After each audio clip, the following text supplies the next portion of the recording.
손가락이 없었습니다. 오른손 5자리가 모두 비어 있었어요. 그러나 박지우는 그 손으로 공을 잡았죠. 그 손으로 글러브를 끼웠고 그 손으로 꿈을 움켜쥐었습니다. 세상이 불가능하다고 말할 때 단 한 사람만이 가능하다고 했어요.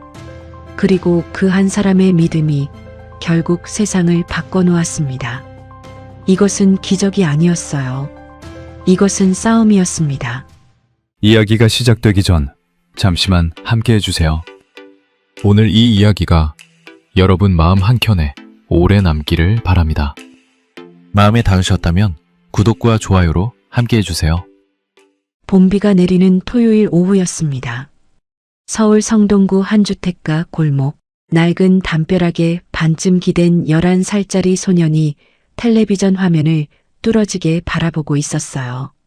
거실 소파에 앉아있을 법도 한데 지우는 늘 이 자리였죠. 마루 끄트머리 창문에 걸터 앉아 TV 화면을 비스듬히 바라보는 자리. 빗소리가 창문을 두드렸지만 지훈의 귀에는 아무것도 들리지 않았습니다. 화면 속에서 국가대표 외야수 강재원이 깊은 좌중간 타구를 향해 전력 질주하고 있었어요. WBC 8강을 향한 결정적인 수비 장면이었죠. 펜스를 향해 몸을 날린 강재원의 글러브 끝에 공이 빨려 들어가는 순간 경기장을 가득 메운 수만 명의 함성이 작은 거실 TV 스피커를 뚫고 터져 나왔습니다. 해설자의 목소리가 갈라졌고 카메라는 강재원이 흙바닥에서 일어나 글러브를 높이 들어 올리는 장면을 클로즈업했어요. 지우는 그 장면에서 숨을 멈췄습니다. 심장이 쿵 하고 내려앉는 것 같았거든요. 지훈의 오른손이 스르르 들어 올려졌습니다. 손가락이 없는 그 손이 허공을 향해 천천히 펼쳐졌어요. 5개의 자리가 모두 비어 있었지만 지훈에게는 그 손이 강재원의 글러브처럼 느껴졌습니다. 아니, 느껴지길 간절히 원했던 거죠. 손바닥 위로 빗소리가 들렸고 지우는 그 빈자리들을 오래도록 바라봤어요. 무언가를 다짐하는 것처럼 아니면 무언가에 대답하는 것처럼. 그 표정이 11살짜리 아이의 것이라고 하기엔 너무 진지했습니다. 지훈이 처음 야구를 알게 된 건 6살 때였어요. 아버지가 틀어놓은 TV에서 우연히 본 프로야구 중계가 전부였습니다. 아버지는 그해 가을 공사 현장 사고로 세상을 떠났어요. 남은 건 이순희와 지훈, 그리고 그날 TV에서 흘러나오던 경기 소리였습니다.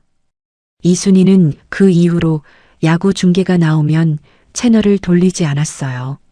아들이 화면 앞에 앉으면 조용히 옆에 앉아 함께 봤죠. 말은 하지 않았지만 그 시간만큼은 셋이 함께 있는 것 같았거든요. 지훈아, 밥 먹어. 주방 쪽에서 이순희의 목소리가 들려왔어요. 지훈은 시선을 떼지 않은 채 짧게 대답했습니다. 조금만요, 엄마. 이순희는 국자를 내려놓고 거실 쪽을 조용히 바라봤어요. 아들의 뒷모습이 보였죠. 들어 올려진 오른손이 보였습니다. 그 손을 볼 때마다 가슴 한편이 조여들었어요. 아들이 태어나던 날 의사가 조심스럽게 건넨 말이 10년이 지난 지금도 귓속에 선명했거든요.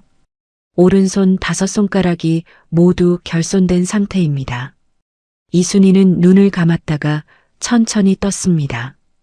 그리고 조용히 시선을 거뒀어요. 다음 날 아침이 밝았습니다.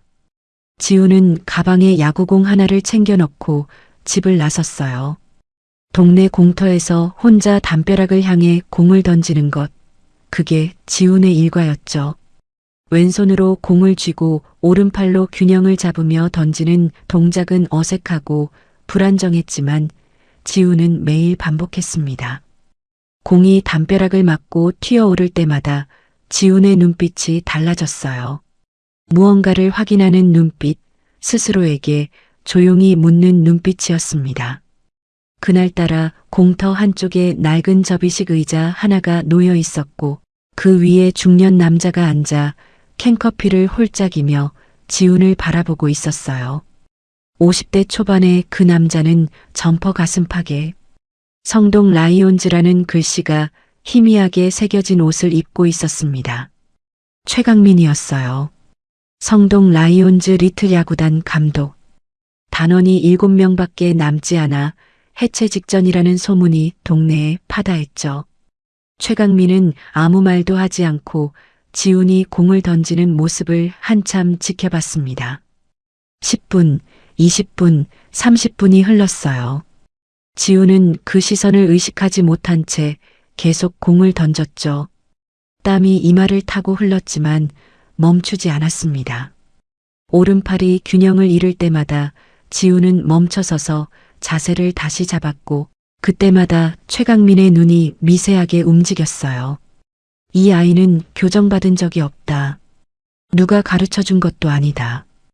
혼자서 만들어낸 동작이다. 최강민은 속으로 그렇게 생각했습니다. 왼손잡이야? 최강민이 불쑥 말을 걸었어요.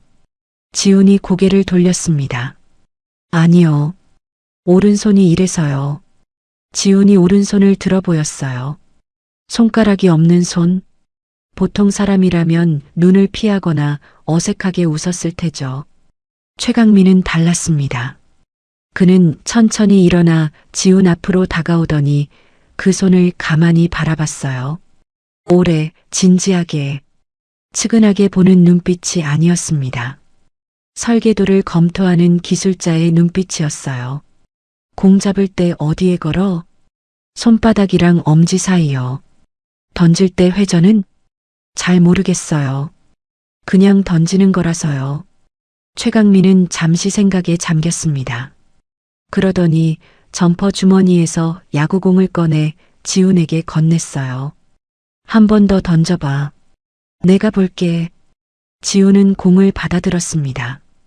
담벼락을 향해 몸을 정렬하고 왼손에 공을 쥐고 오른팔을 들어 균형을 잡았어요. 그리고 던졌습니다. 공이 담벼락에 날카롭게 꽂혔어요. 최강민의 눈이 가늘어졌습니다. 그날 저녁 이순희는 부엌 의자에 앉아 아들의 말을 들었어요. 야구단에 들어가고 싶다는 말을요. 아들의 오른손을 내려다봤습니다. 담벼락을 향해 혼자 공을 던지던 그 뒷모습이 스쳐 지나갔어요. 10년 동안 단 한 번도 포기하지 않았던 그 뒷모습이요. 야구단이요? 지훈아, 너 손이. 감독님이 괜찮다고 했어요, 엄마. 괜찮다니, 어떻게 괜찮아. 공이 얼굴로 날아오면 어떡하고 배트 휘두르다 다치기라도 하면. 엄마. 지훈이 어머니를 바라봤습니다. 11살짜리 눈빛이라고 하기에는 너무 단단했어요. 이순희의 입이 천천히 닫혔습니다. 한동안 말이 없었어요. 그날 밤 최강민은 이순희와 마주 앉아 따뜻한 차를 마셨습니다. 이순희가 걱정을 하나하나 늘어놓는 동안 최강민은 조용히 듣기만 했어요. 섣불리 괜찮다는 말을 하지 않았습니다. 이순희의 말이 모두 끝났을 때 최강민이 찻잔을 내려놓으며 천천히 말했어요. 어머님, 저는 지훈이 손을 고치려는 게 아닙니다. 그 손으로 할 수 있는 방법을 찾으려는 거예요. 이순희는 한동안 말이 없었습니다. 창밖에 봄비가 다시 내리기 시작했어요. 빗소리가 유리창을 두드렸고 이순희의 눈가가 아주 조금 흔들렸습니다. 그녀는 찻잔을 두 손으로 감싸 쥐었어요. 긴 침묵 끝에 아주 작은 목소리로 말했습니다. 잘 부탁드려요, 감독님. 최강민이 고개를 끄덕였어요. 말 한마디 없이 그 고개 끄덕임이 어떤 약속보다 묵직하게 그 자리에 내려앉았습니다. 빗소리만이 두 사람 사이를 채웠어요. 지훈은 방에서 그 소리를 들으며 눈을 감았습니다. 내일 아침이 오면 드디어 시작이었거든요. 성동 라이온즈의 훈련장은 동네 초등학교 운동장 한켠이었습니다. 허락을 받아 쓰는 공간이라 주말 오전 2시간이 전부였어요.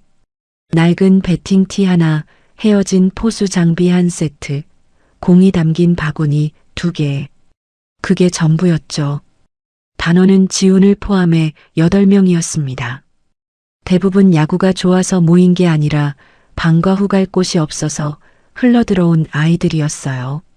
그래도 이 운동장만큼은 아이들에게 소리를 질러도 되는 유일한 공간이었습니다. 최강민은 지훈에게 가장 먼저 글러브 교체 훈련을 시켰어요. 공을 잡은 뒤 글러브를 오른팔 겨드랑이에 끼우고 순식간에 왼손을 꺼내 송구하는 동작이었습니다.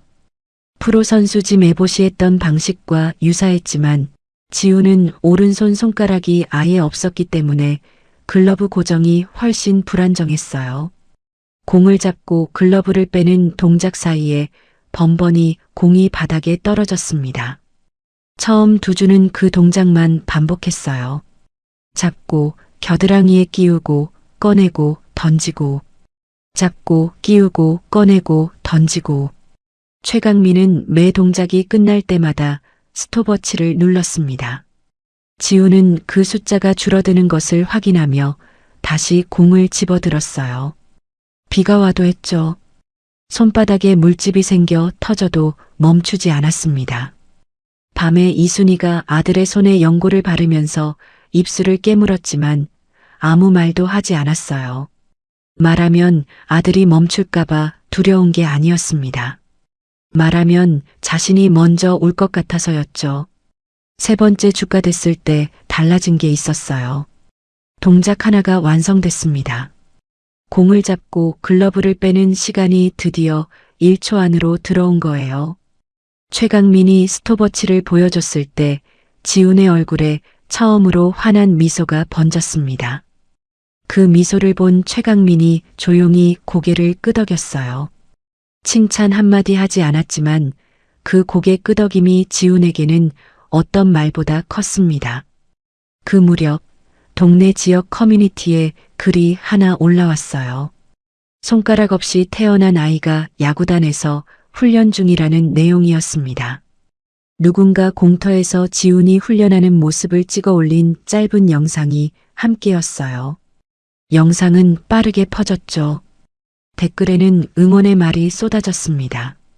성동 라이온즈라는 이름이 처음으로 사람들 입에 오르내리기 시작했어요. 문제는 그 영상이 엉뚱한 곳에도 닿았다는 거였습니다. 리틀리그 지역 연합회 사무국장 강병두. 쉰을 넘긴 그는 이 지역 리틀 야구를 15년째 쥐고 흔들어온 인물이었어요. 연합회 소속 팀들의 예산 배분, 훈련장 사용 허가, 대회 출전 등록까지 모두 그의 손을 거쳐야 했습니다.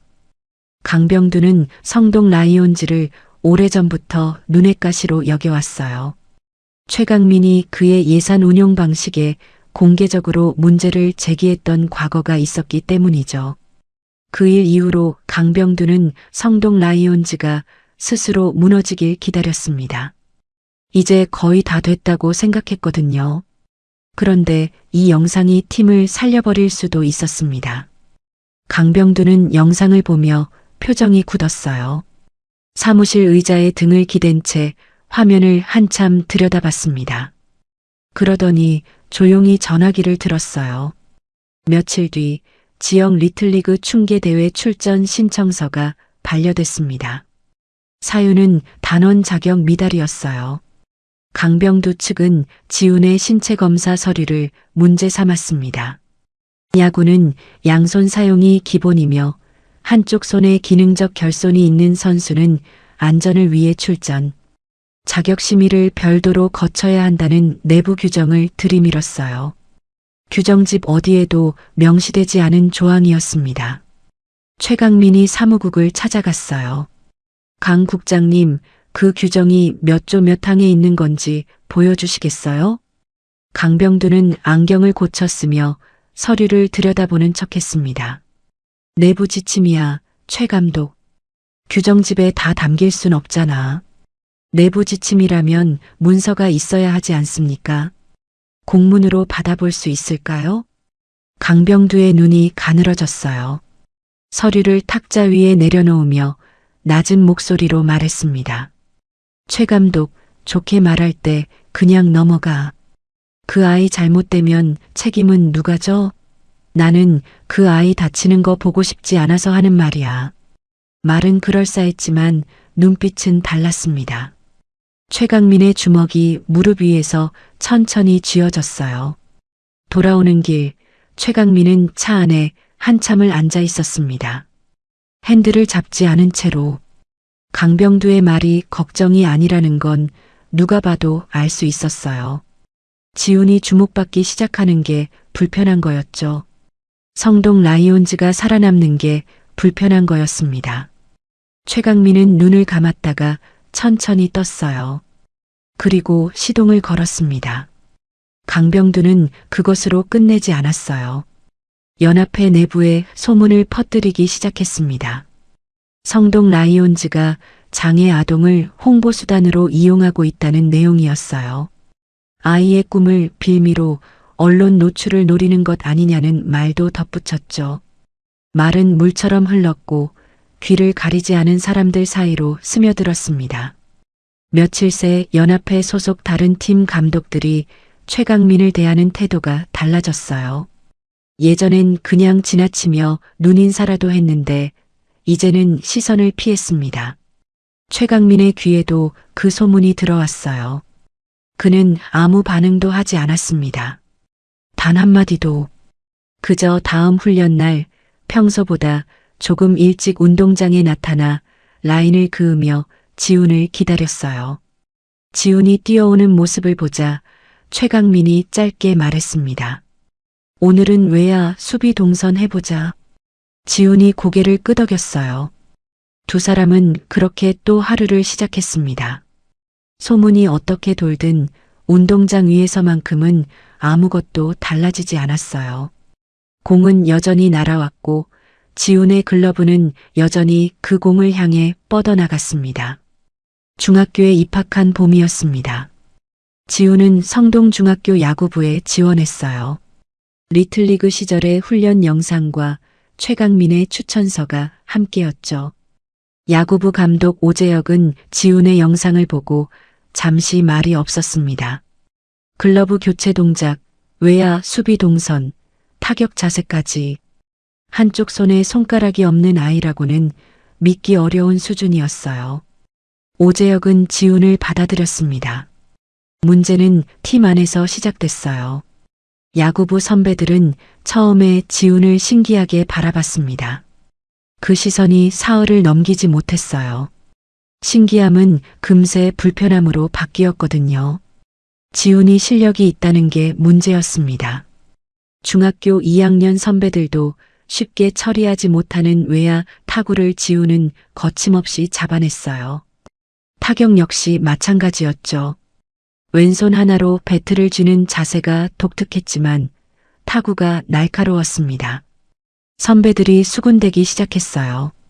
1학년이 2학년보다 잘하면 안 된다는 말로는 설명할 수 없지만 모두가 암묵적으로 아는 그 규칙이 작동하기 시작했습니다. 처음에는 작은 것들이었어요. 훈련 후 지훈의 글러브가 락커 안에 없었습니다. 한참을 찾다가 쓰레기통 옆에서 발견했어요. 다음 날에는 지훈의 가방 옆면에 매직으로 낙서가 되어 있었죠. 손가락도 없는 게 네 글자였습니다. 지훈은 그 글자를 지우지 않았어요. 대신 가방을 뒤집어 매고 훈련장에 나타났습니다. 아무 말도 하지 않았어요. 최강민에게도 말하지 않았죠. 들키면 감독님이 나서게 될 것이고 그러면 상황이 더 복잡해질 거라는 걸 지훈은 알고 있었거든요. 13살이었지만 그 계산만큼은 정확했습니다. 그 무렵 지훈의 일과는 이랬어요. 아침 6시에 일어나 혼자 동네 공터에서 30분간 훈련을 했습니다. 학교에 가서 수업을 들었고 점심시간엔 운동장 구석에 혼자 앉아 도시락을 먹었어요. 오후엔 야구부 훈련, 저녁엔 집에서 체력 훈련. 밥을 먹으면서도 손 동작을 연습했고 잠들기 전엔 오늘 놓친 타구를 머릿속으로 다시 잡았습니다. 그게 지훈의 하루 전부였어요. 친구도 없었고 대화도 없었죠. 그래도 괜찮았습니다. 공이 있으면 됐으니까요. 어느 날 오재혁 감독이 이 사실을 알게 됐습니다. 직접 목격한 건 아니었어요. 훈련이 끝나고 늦게까지 남아있던 매니저. 학생이 선배들이 지훈의 글러브를 숨기는 장면을 봤고 조심스럽게 오재혁에게 전했습니다. 오재혁은 선배들을 불러 조용히 타일렀어요. 공개적으로 문제를 삼지는 않았습니다. 팀 분위기를 고려한 선택이었죠. 그 선택이 되레 불씨가 됐어요. 오재혁이 지훈 편이라고 받아들인 선배들은 방식을 바꿨습니다. 겉으로 드러나지 않는 방식으로 더 교묘하게. 수비 연습에서 지훈에게 공을 일부러 짧게 던져 실수를 유도했어요. 팀 미팅에서 지훈이 발언하려 하면 이유 없이 끊었습니다. 그리고 결정적으로 오재혁에게 말을 흘렸어요. 지훈이 훈련 분위기를 망치고 있다고, 본인이 특별하다고 생각하는 것 같다고요. 조심스럽게 여러 명이 며칠에 걸쳐. 오재혁은 단정할 수 없었습니다. 직접 본 게 없었으니까요. 훈련 중에 지훈이 문제를 일으킨 장면도 없었어요. 하지만 선배들이 여럿이 같은 말을 하면 사람은 흔들리게 돼 있습니다. 오재혁의 시선이 조금씩 달라지기 시작했어요. 지훈을 바라보는 눈에 의심이 섞이기 시작했습니다. 최강민은 이 상황을 뒤늦게 파악했어요. 지훈의 어머니 이순희에게서 아들이 요즘 훈련 다녀오면 말이 없다는 얘기를 전해 들었거든요. 최강민은 학교 근처 분식집에서 지훈을 만났습니다. 라면 한 그릇을 시켜놓고 지훈이 말할 때까지 기다렸어요. 서두르지 않았습니다. 최강민은 늘 그랬거든요. 기다리는 것만큼은 누구보다 잘했어요. 지훈은 오래 침묵했습니다. 라면 국물이 식어가도록 젓가락을 들지 않았어요. 그러다 천천히 젓가락을 내려놓으며 말했습니다. 감독님이 나서지 않아도 돼요. 제가 할 수 있어요. 누가 나서달라고 했냐? 그냥요. 지훈아. 최강민이 지훈을 바라봤어요.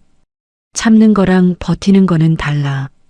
참는 건 없어지길 기다리는 거고 버티는 건 내가 여기 있다는 걸 증명하는 거야. 너 지금 어떤 거 하고 있어? 지훈의 눈이 흔들렸습니다. 대답하지 못했어요. 최강민은 더 묻지 않았습니다. 라면 국물이 완전히 식는 동안 두 사람은 말없이 앉아 있었어요. 그 침묵이 어색하지 않았습니다. 두 사람 사이에는 말이 없어도 채워지는 무언가가 있었거든요. 그날 밤 지훈은 방에 앉아 오른손을 오래 바라봤습니다. 손가락 없는 손? 이 손 때문에 저들이 자신을 이상하게 보는 건지 아니면 자신이 잘하기 때문에 저들이 불편한 건지. 지훈은 구분할 수 없었어요. 천장을 바라보다가 눈을 감았습니다. 강재원이 공을 잡던 장면이 떠올랐어요. 그 글러브 끝에 공이 빨려 들어가던 장면. 지훈은 오른손을 허공으로 들어 올렸습니다. 손가락이 없는 그 손으로 허공에 공을 잡는 흉내를 냈어요. 그리고 눈을 떴습니다. 내일도 나가야지. 그것만 생각했습니다. 사건은 지역 리틀리그 친선 경기날 터졌습니다. 성동중학교 야구부가 인근 학교와 맞붙는 비공식 경기였어요. 학부모들과 지역 주민 몇십 명이 외야 펜스 쪽에 자리를 잡고 앉아 있었습니다. 이순희도 왔어요. 지훈에게 말하지 않고 조심스럽게 구석 자리에 앉아 아들이 나오길 기다렸죠. 지훈은 선발 명단에 없었습니다. 오재혁이 당일 아침에 결정을 바꿨어요. 선배 선수 한 명의 컨디션이 회복됐다는 이유였습니다. 그러나 실은 전날 밤 선배 둘이 오재혁을 찾아와 말을 했거든요. 지훈이 외야에 서면 수비 불안이 생긴다고. 상대팀이 지훈의 오른손을 노리고 타구를 몰아붙일 거라고. 오재혁은 흔들렸습니다. 근거 없는 말인 걸 알면서도 떨쳐내지 못했어요. 감독으로서 결코 해서는 안 될 흔들림이었죠. 지우는 덕아웃 끄트머리에 앉아 경기를 지켜봤습니다. 눈빛이 텅 빈 것처럼 보였어요. 유니폼을 입고 글러브를 손에 쥐고 그러나 그라운드에는 나가지 못한 채 덕아웃 안에서 지우는 아무 말도 하지 않았습니다. 옆에 앉은 선수들이 경기를 보며 소리를 질러도 아무도 지훈에게 말을 걸지 않았어요. 지훈도 말을 걸지 않았습니다. 그냥 그라운드만 바라봤어요. 눈이 움직이지 않았습니다. 이순이는 아들을 발견하고 표정이 굳었어요.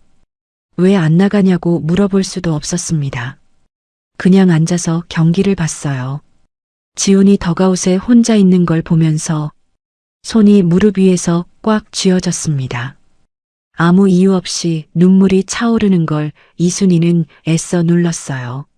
3회가 끝날 무렵 경기장 바깥에서 강병두가 나타났습니다. 그는 연합회 명함을 손에 들고 오재혁에게 다가갔어요. 주변 학부모들이 들을 수 있는 거리에서 말했습니다. 오 감독님, 저쪽 아이 있잖아요. 저 신체 조건으로는 공식 경기 출전이 어려울 수 있어요. 학부모들한테 문제 제기 들어오기 전에 미리 정리하는 게 좋을 것 같아서요. 오재혁은 아무 말도 하지 못했습니다. 강병두는 지훈을 향해 시선조차 주지 않았어요. 그가 자리를 떠난 뒤에도 지훈은 움직이지 않았습니다. 다 들렸거든요. 저쪽 아이. 정리하는 게 좋을 것 같다. 그 말들이 귓속에서 맴돌았어요. 지훈의 왼손이 글러브를 꽉 쥐었습니다. 손가락 없는 오른손이 무릎 위에서 떨렸어요. 경기장 함성 소리가 멀어지는 것 같았습니다. 귀가 먹먹해졌어요. 그 장면을 외야 쪽에서 지켜보던 이순이가 천천히 자리에서 일어났습니다. 집으로 돌아오는 길, 두 사람은 말이 없었어요. 버스 안에서 나란히 앉아 창밖을 봤습니다. 이순이의 눈가가 붉어져 있었지만 지훈은 그걸 못 본 척했어요. 지훈도 창밖을 봤습니다. 흘러가는 거리가 보였어요. 아무것도 눈에 들어오지 않았습니다. 집에 도착해서도 두 사람은 아무 말을 하지 않았어요. 이순이가 밥을 차렸지만 지훈은 수저를 들지 않았습니다. 잠시 앉아 있다가 방으로 들어갔어요. 이순이는 그 뒷모습을 바라봤습니다. 문이 닫히는 소리가 들렸어요.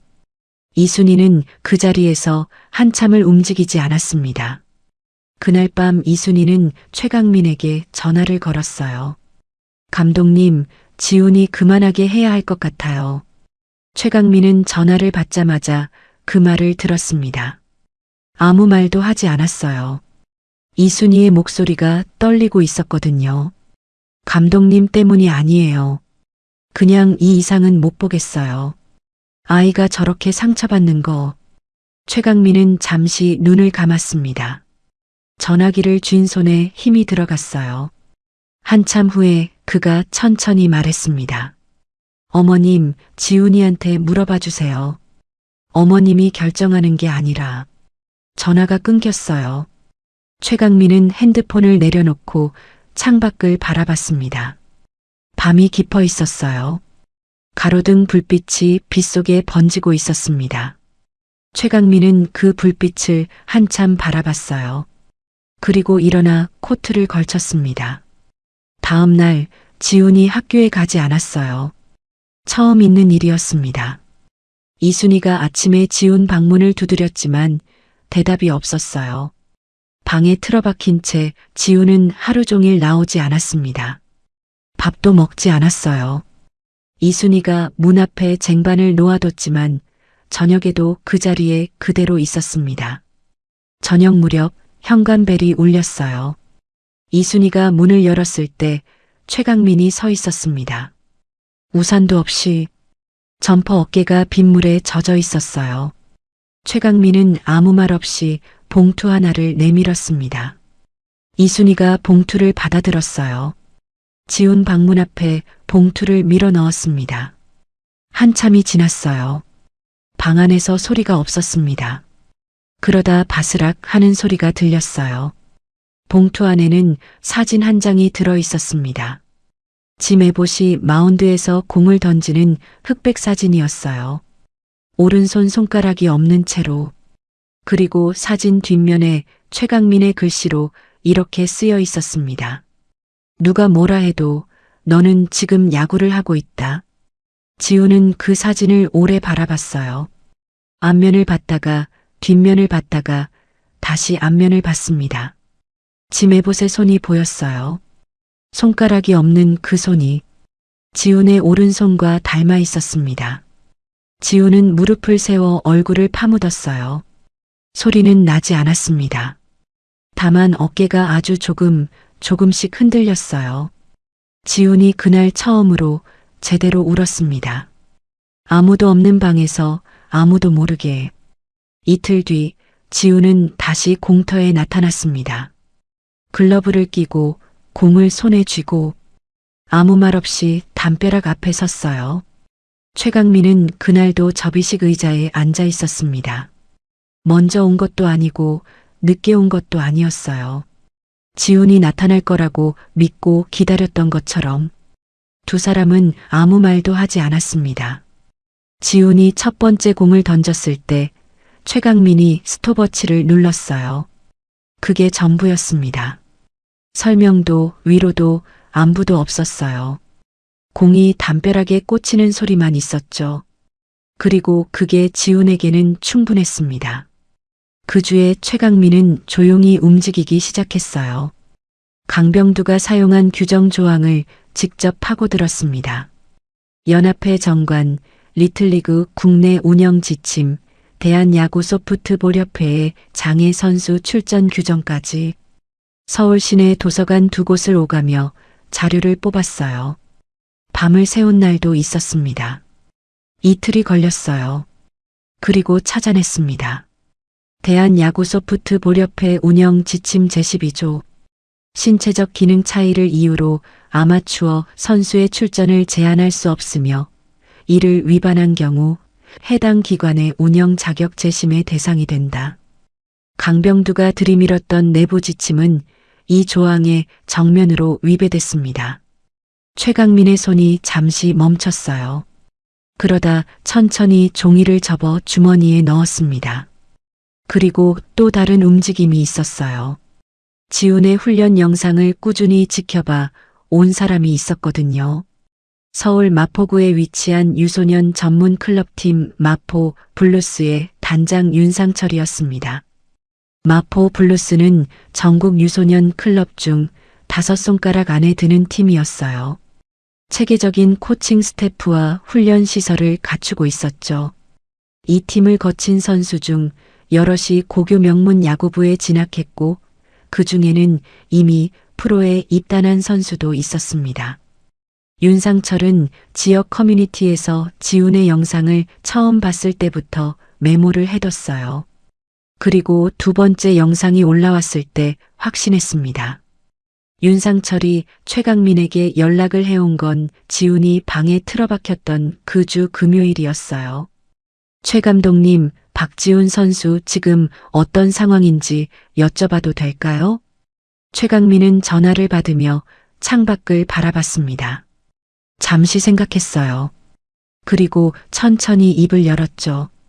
지금 좀 힘든 시간을 보내고 있습니다. 근데 곧 괜찮아질 아이예요. 그렇군요. 저희 팀에서 한번 같이 해보고 싶습니다. 물론 아이와 보호자분 의사가 먼저겠지만요. 최강민은 그 자리에서 대답하지 않았습니다. 지훈과 이순희에게 먼저 알려야 한다고 했어요. 전화를 끊은 뒤 최강민은 한참을 앉아 있었습니다. 기쁜 마음과 서운한 마음이 동시에 올라왔어요. 지훈이 자신 곁을 떠나는 것이기도 했으니까요. 하지만 최강민은 알았습니다. 이 기회가 지훈에게 필요하다는 걸. 그 주 토요일 최강민은 지훈과 이순희에게 윤상철의 연락 내용을 전했습니다. 이순희의 눈이 커졌어요. 마포 블루스요? 감독님, 그 팀이면. 어머님도 아시는군요. 그럼요. 거기서 나온 애들이 청룡고 많이 갔잖아요. 이순희는 잠시 말을 멈췄습니다. 지훈을 봤어요. 지훈은 조용히 앉아 최강민을 바라보고 있었습니다. 감독님은요? 감독님은 어떻게 생각하세요? 최강민이 지훈을 바라봤어요. 나는 내가 가야 한다고 생각해. 지훈의 눈이 흔들렸습니다. 저는 감독님이랑 하고 싶어요. 나도 너랑 하고 싶어. 근데 지훈아, 내가 해줄 수 있는 게 있고 없는 게 있어. 거기는 내가 없는 걸 해줄 수 있는 데야. 지훈은 한동안 말이 없었습니다. 창밖에 초여름 햇살이 쏟아지고 있었어요. 최강민이 덧붙였습니다. 거기 가서도 야구는 똑같은 야구야. 공은 하나고 글러브도 하나야. 달라지는 건 없어. 지훈이 천천히 고개를 끄덕였어요. 그 고개 끄덕임이 새로운 시작이었습니다. 한편 그 무렵 강병두는 자신이 뿌린 소문이 생각만큼 효과가 없다는 걸 느끼고 있었어요. 지훈에 대한 여론이 오히려 우호적으로 흐르고 있었거든요. 영상을 본 사람들의 댓글이 압도적으로 응원 일색이었습니다. 그리고 지훈이 마포 블루스로 이적한다는 소식이 들려오자 강병두의 눈썹이 움찔했어요. 지훈이 더 큰 무대로 나가면 자신이 했던 일들이 언젠가 수면 위로 올라올 수 있었거든요. 강병두는 조용히 다음 수를 생각하기 시작했습니다. 그러나 그가 미처 알지 못한 게 있었어요. 최강민은 이미 움직이고 있었다는 것을요. 마포 블루스에서의 첫 달은 조용한 전쟁이었습니다. 팀 내 선수들은 지훈을 신기하게 봤지만 적대적이지는 않았어요. 오히려 실력으로 보여주면 된다는 분위기가 더 강했습니다. 성동중 야구부와는 결이 달랐어요. 누가 더 어리냐가 아니라 누가 더 잘하냐를 보는 곳이었거든요. 지훈에게는 오히려 그게 편했습니다. 기준이 공평한 곳이었으니까요. 윤상철 단장은 지훈에게 포지션 전향을 권유했어요. 투수에서 외야수로요. 지훈은 이미 최강민과 함께 외야 수비를 갈고 닦아왔기 때문에 낯설지 않았습니다. 다만 속도와 정확성, 그리고 타격 파워가 전문 클럽 수준에 맞게 올라와야 했어요. 훈련 강도가 달랐습니다. 하루 훈련이 끝나면 온몸이 무거워 걷기도 힘들었어요. 그래도 지훈은 불평하지 않았습니다. 힘든 게 맞다고 생각했거든요. 힘들지 않으면 좋아지지 않으니까요. 석 달이 지나자 팀 내 외야 경쟁에서 주전 자리를 넘보기 시작했어요. 반년이 지나자 윤상철이 대회 경기 선발 라인업에 지훈의 이름을 올렸습니다. 지훈이 경기에 나설 때마다 상대팀 벤치가 술렁였어요. 저 아이 오른손 봤어? 그 수군거림은 항상 있었습니다. 그러나 경기가 끝나면 수군거림이 달라져 있었어요. 어떻게 저렇게 잡아? 경기가 거듭될수록 그 목소리에는 경외감이 섞였습니다. 지훈의 영상이 다시 퍼지기 시작했어요. 이번엔 단순한 지역 커뮤니티가 아니었습니다. 야구 전문 유튜브 채널에 지훈의 수비 하이라이트가 올라왔어요. 제목은 단순했습니다. 오른손 손가락 없는 중학생 외야수. 영상은 사흘 만에 조회수 30만을 넘겼어요. 댓글창이 들끓었습니다. 스포츠 전문 매체들이 취재 요청을 넣기 시작했어요. 그 중에는 스포츠 전문 기자 임채원도 있었습니다. 임채원은 단순한 감동 스토리가 아니라 그 뒤에 무언가가 있다는 걸 직감했어요. 취재 요청서를 넣으면서 윤상철 단장에게 조용히 물었습니다. 이 아이한테 무슨 일이 있었던 거 아닌가요? 윤상철은 잠시 생각하다가 최강민의 연락처를 건넸어요. 그 시점에 최강민이 움직였습니다. 강병두가 사용한 규정 위반건을 대한야구소프트볼협회에 정식으로 문제 제기했어요. 혼자가 아니었습니다. 마포 블루스 윤상철 단장도 함께였어요. 윤상철은 강병두의 행태를 오래전부터 알고 있었거든요. 성동 라이온즈만의 일이 아니었습니다. 강병두는 자신의 입맛에 맞지 않는 팀들을 지속적으로 예산에서 배제해 왔고 그 과정에서 적지 않은 돈이 불투명하게 처리됐어요. 연합회 내부에서 문제를 제기하려 했던 팀들은 번번이 대회 출전에서 불이익을 받았고 결국 소리 없이 사라졌습니다. 윤상철은 그 자료들을 갖고 있었어요. 오래 쌓아뒀거든요. 때를 기다렸던 겁니다. 협회에 제출된 문건에는 강병두의 내부 지침 위반, 예산 불투명 집행 내역, 그리고 특정 선수의 출전을 부당하게 막은 사례가 구체적으로 담겨 있었어요. 지훈의 이름이 그 사례 중 하나로 들어 있었습니다. 강병두는 소식을 듣고 즉각 최강민에게 전화를 걸었어요. 최 감독, 지금 뭐 하는 짓이야? 이러면 너도 좋을 거 없어. 최강민은 짧게 대답했습니다. 저는 그냥 규정대로 해달라는 거예요, 국장님. 전화가 끊겼어요. 강병두의 손이 파르르 떨렸습니다. 한편 지훈은 이 모든 일을 알지 못한 채 훈련에만 집중하고 있었어요. 어느 날 저녁 윤상철이 지훈을 불렀습니다. 지훈 씨, 청룡고에서 연락이 왔어. 지훈이 고개를 들었어요. 스카우트 제안이야. 고등학교 올라갈 때 청룡고로 오라고. 청룡고. 전국 고교야구에서 손꼽히는 명문이었습니다. 그 이름을 들은 순간 지훈의 심장이 쿵 내려앉았어요. 기쁨인지 두려움인지 구분되지 않는 감정이 올라왔습니다. 윤상철이 덧붙였어요. 내가 여기서 해온 걸 보고 온 거야. 자랑스러워해도 돼. 지훈은 말없이 고개를 끄덕였습니다. 그날 밤 지훈은 최강민에게 전화를 걸었어요. 감독님, 청룡고에서 연락이 왔대요.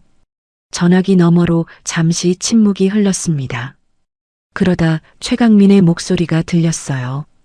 그래, 잘됐다. 딱 3글자였습니다.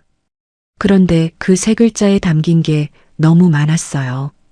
지훈은 전화를 끊고 오른손을 내려다봤습니다. 손가락이 없는 손? 이 손이 청룡고까지 데려가 줬다는 게 아직 실감이 나지 않았어요.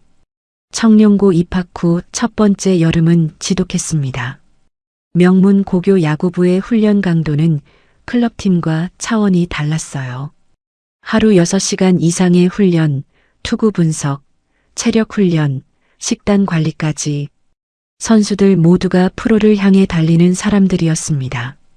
지훈은 그 속에서 다시 한번 자신의 한계를 마주했어요. 속구 구속이 팀 내 최하위였습니다. 변화구 제어도 불안정했어요. 마운드에서 공을 던질 때마다 타자들의 눈이 달랐습니다. 두려워하는 눈이 아니었어요. 투수 코치 배성우가 지훈을 훈련 후 따로 불렀습니다. 지훈아, 솔직하게 말할게. 넌 투수로는 어렵다. 최고 구속이 팀 내 꼴찌야. 외야 전향하는 게 맞아. 지훈은 알고 있었어요. 이미 클럽팀에서도 외야 전향을 권유받았고 스스로도 느끼고 있었습니다. 그런데도 그 말을 직접 들으니 가슴 한쪽이 쓸렸어요. 마운드에 서고 싶다는 꿈은 11살 때부터였으니까요. TV 화면 속 강재원처럼 날아오르는 꿈이 아니라 공을 던지는 꿈. 그 꿈이 여기서 끝나는 거였습니다. 그날 저녁 지훈은 혼자 그라운드에 남았어요. 마운드 위에 올라서서 한참을 서 있었습니다. 저물어가는 해가 외야 펜스 너머로 기울었어요. 지훈은 공을 한 번 던졌습니다. 아무도 없는 홈플레이트를 향해 공이 흙바닥에 떨어졌어요. 지훈은 그 공이 굴러가다 멈추는 걸 오래 바라봤습니다. 그리고 마운드에서 내려왔어요. 발이 마운드 흙을 떠나는 순간 가슴 어딘가에서 무언가 내려가는 느낌이 들었습니다. 무거운 것이 내려가는 건지 소중한 것이 내려가는 건지 구분할 수 없었어요. 외야수로서 지훈의 성장은 놀라웠습니다. 고교 2학년이 되자 주전 우익수 자리를 완전히 꿰찼어요. 타격도 팀 내 중위권 타자로 자리를 잡았습니다. 지훈이 외야 타구를 처리하는 장면은 팬들 사이에서 화제였어요. 글러브 교체 동작, 즉 공을 잡은 뒤 순식간에 글러브를 겨드랑이에 끼우고 송구하는 그 동작은 이제 완벽에 가까웠습니다. 전국 고교야구 팬들 사이에서 지훈의 별명이 생겼어요. 번개 팔. 그 손가락 없는 오른팔이 번개처럼 움직인다는 뜻이었습니다. 그리고 강병두의 몰락이 시작됐어요. 대한야구소프트볼협회의 감사가 진행됐습니다. 최강민과 윤상철이 제출한 자료를 바탕으로 석 달간의 조사가 이어졌어요. 결과는 명확했습니다. 강병두는 협회 내부 지침을 자의적으로 해석하여 특정 선수의 출전을 부당하게 제한했고 연합회 예산 중 일부를 승인 없이 집행한 사실이 드러났어요. 협회는 강병두에게 직무 정지와 자격 취소를 통보했습니다. 강병두가 최강민에게 마지막으로 전화를 걸어온 건 결과가 나온 그날 밤이었어요. 최 감독, 이러려고 한 거야? 나 하나 잡으려고 그 애를 이용한 거야? 최강민은 잠시 말이 없었습니다. 그러다 낮고 분명한 목소리로 말했어요. 저는 지훈이를 이용한 적 없습니다. 국장님이 그 아이를 막으려 했고 저는 그걸 규정대로 되돌린 겁니다. 전화가 끊겼어요. 최강민은 핸드폰을 내려놓고 창밖을 바라봤습니다. 밤이 깊었어요. 오래 그 자리에 앉아 있었습니다. 그때 스포츠 전문 기자 임채원이 움직였어요. 임채원은 몇 달 전부터 지훈의 이야기를 취재해 왔습니다. 단순한 감동 스토리가 아니었어요. 강병두의 출전 방해 사건, 협회 감사 결과, 그리고 그 모든 과정을 견뎌낸 지훈의 이야기가 하나의 흐름으로 담겨 있었습니다. 임채원은 최강민을 2번 만났고 이순희를 1번 만났어요. 지훈 본인은 인터뷰를 고사했지만 임채원은 주변 증언만으로도 충분하다고 판단했습니다. 기사 제목은 이랬어요. 손가락 없는 외야수, 그를 막으려 했던 어른들, 그리고 끝까지 버틴 이유. 기사는 포털 메인에 올랐습니다. 댓글이 수천 개 달렸어요. 강병두를 향한 분노와 지훈을 향한 응원이 뒤섞였습니다. 지훈의 이름이 처음으로 전국 단위로 알려진 순간이었어요. 청룡고 야구부 감독실에서 오후 내내 전화가 울렸습니다. 인터뷰 요청, 방송 출연 제안, 대학 야구부 관계자들의 문의까지. 지훈은 그 사실을 훈련이 끝난 뒤에야 전해 들었어요. 덤덤한 표정이었습니다. 다만 오른손을 꼭 쥐었어요. 손가락 없는 그 손을. 꼭 3개. 고교 3학년 마지막 여름이 왔습니다. 전국 고교야구대회 결승 진출권이 걸린 준결승 경기. 청룡고의 상대는 전국 랭킹 1위 팀이었어요. 경기 시작 2시간 전부터 관중석이 차오르기 시작했습니다. 고척 스카이돔 절반을 채울 만한 인원이었어요. 지훈의 이름이 알려진 뒤로 청룡고 경기에는 항상 카메라가 따라붙었습니다. 오늘도 마찬가지였어요. 이순희는 그 어느 때보다 일찍 경기장에 도착해 자리를 잡았습니다. 최강민도 왔어요.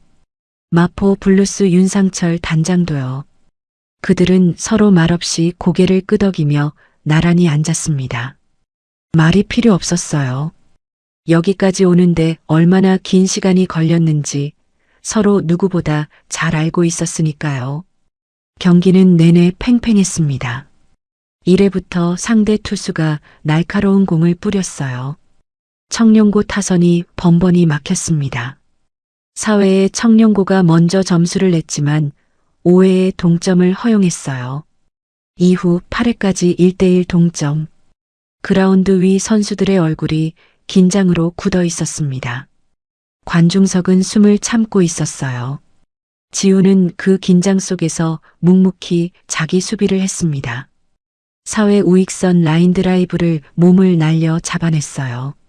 7회 깊은 중후간 타구를 전력 질주로 처리했습니다. 그때마다 관중석이 터졌어요. 글러브 교체 동작, 그 순간이 중계 화면에 잡힐 때마다 해설자의 목소리가 올라갔습니다. 저 동작 보이십니까? 글러브를 겨드랑이에 끼우고 순식간에 송구합니다. 정말 믿기지 않는 장면이죠. 9회 말 청룡고의 마지막 공격이었습니다. 원아웃 주자 없음. 타순이 돌아 지훈이 타석에 들어섰어요. 관중석이 조용해졌습니다. 지훈이 타석에 들어설 때마다 나오는 그 정적이었어요. 상대 투수는 이 지역 고교 최고의 투수였습니다. 첫 번째 공이 들어왔어요. 스트라이크. 두 번째 공. 파울. 세 번째 공. 헛스윙. 투 스트라이크. 관중석에서 탄식이 흘렀습니다. 이순희의 손이 무릎 위에서 꽉 쥐어졌어요. 최강민은 눈을 감지 않았습니다. 끝까지 봤어요. 지훈이 타석에서 숨을 가다듬는 걸, 배트 그립을 다시 잡는 걸, 발끝으로 흙을 고르는 걸, 최강민의 입술이 아주 작게 움직였습니다. 잘 버텨. 소리 없이. 네 번째 공이 들어왔어요. 지훈의 배트가 돌았습니다. 타구가 날아갔어요. 좌중간 깊숙이. 외야수가 뒤로 물러섰지만 공은 펜스를 향해 계속 날아갔습니다. 외야수가 펜스 앞에서 점프했어요. 그러나 공은 그의 글러브 위를 넘어갔습니다. 2루타였어요. 관중석이 터졌습니다. 이순희가 자리에서 일어났어요. 눈물이 흘렀습니다. 닦을 생각도 하지 않았어요. 최강민은 그 자리에서 움직이지 않았습니다. 다만 눈을 감았어요. 감은 눈 뒤로 공터에서 담벼락을 향해 혼자 공을 던지던 11살짜리 아이가 보였습니다. 다음 타자가 적시타를 터뜨렸어요. 지훈이 홈으로 들어왔습니다. 청룡고가 2대1로 앞서 나갔어요.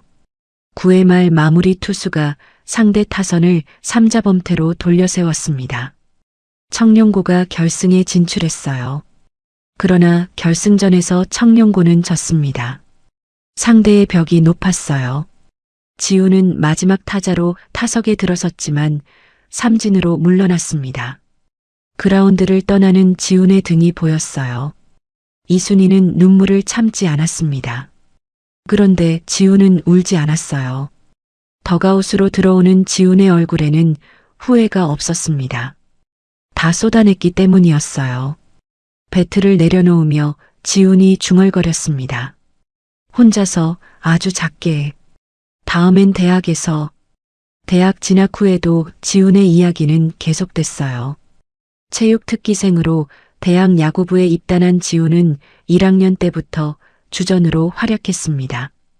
그 과정에서 지상파 방송사가 지훈의 다큐멘터리 제작을 제안했어요. 지훈은 처음엔 고사했습니다.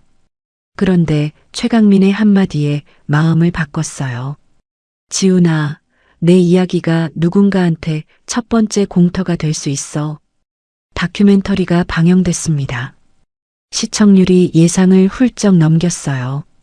그리고 얼마 뒤 지훈에게 한 통의 공문이 도착했습니다. KBO 리그 개막전 공식 시구자 초청장이었어요. 고척 스카이돔의 마운드 위 수만 명의 관중이 지켜보는 그 자리에 지훈이 섰습니다. 타석 옆에는 어린 시절 TV 화면 속에서 봤던 바로 그 사람, 강재원이 서 있었어요. 강재원은 지훈을 보며 조용히 말했습니다. 잘 던져요. 지훈이 마운드 위에서 공을 쥐었어요. 왼손으로. 오른팔이 들어 올려졌습니다. 손가락 없는 그 손이. 관중석이 조용해졌어요. 지훈은 숨을 한번 들이켰습니다. 공터에서 담벼락을 향해 처음 공을 던지던 날이 떠올랐어요. 빗소리가 들리는 것 같았습니다. 최강민의 스톱워치 소리가 들리는 것 같았어요. 공이 날아갔습니다. 포수 미트에 공이 꽂히는 소리가 선명하게 울렸어요. 그 순간 고척 스카이돔 전체가 터졌습니다. 박수 소리가 지붕을 울렸어요. 이순이가 관중석에서 손을 가슴에 얹었습니다. 최강민은 외야 관중석 끄트머리에서 그 장면을 바라봤어요. 눈가가 붉어졌지만 웃고 있었습니다. 지우는 마운드에서 내려와 강재원과 악수를 나눴어요. 강재원이 지훈의 오른손을 잡았습니다. 손가락 없는 그 손을 꼭 쥐었어요. 그리고 아무 말도 하지 않았습니다. 말이 필요 없었거든요. 카메라가 그 장면을 담았어요. 다음 날 모든 스포츠 매체의 첫 화면에 그 사진이 실렸습니다. 제목은 하나같이 비슷했어요. 이 손이 기적을 던졌다. 여러분, 오늘 지훈이의 이야기 어떠셨어요? 11살, 손가락 없는 손으로 담벼락을 향해 혼자 공을 던지던 그 아이가 수만 명의 함성이 가득한 고척 스카이돔 마운드 위에 서기까지 참 많은 일이 있었죠. 어른들의 편견, 누군가의 욕심, 그리고 아무도 봐주지 않을 것 같았던 순간들. 지은이는 그 모든 걸 혼자 다 버텨낸 게 아니었어요. 끝까지 믿어준 한 사람이 있었기 때문에 버틸 수 있었답니다. 우리 삶도 그렇지 않을까요? 누군가에게 가능하다는 말을 들었을 때 그 한마디가 방향을 바꿔놓는 순간이 있잖아요. 지은이에게는 최강민 감독이 그런 사람이었고 최 감독에게는 지은이가 그런 이유였을 거예요. 서로가 서로의 이유가 되는 건 그게 진짜 연결이 아닐까 싶습니다. 한계라고 불리는 것들이 사실은 아직 방법을 못 찾은 것일 수도 있다는 걸 오늘 지훈이가 보여줬어요. 어떤 상황에서도 포기하지 않는 한 사람의 이야기가 여러분께도 오늘 하루 작은 용기 한 조각이 되었으면 정말 좋겠습니다. 앞으로도 좋은 이야기로 함께 할게요. 구독과 좋아요 부탁드립니다.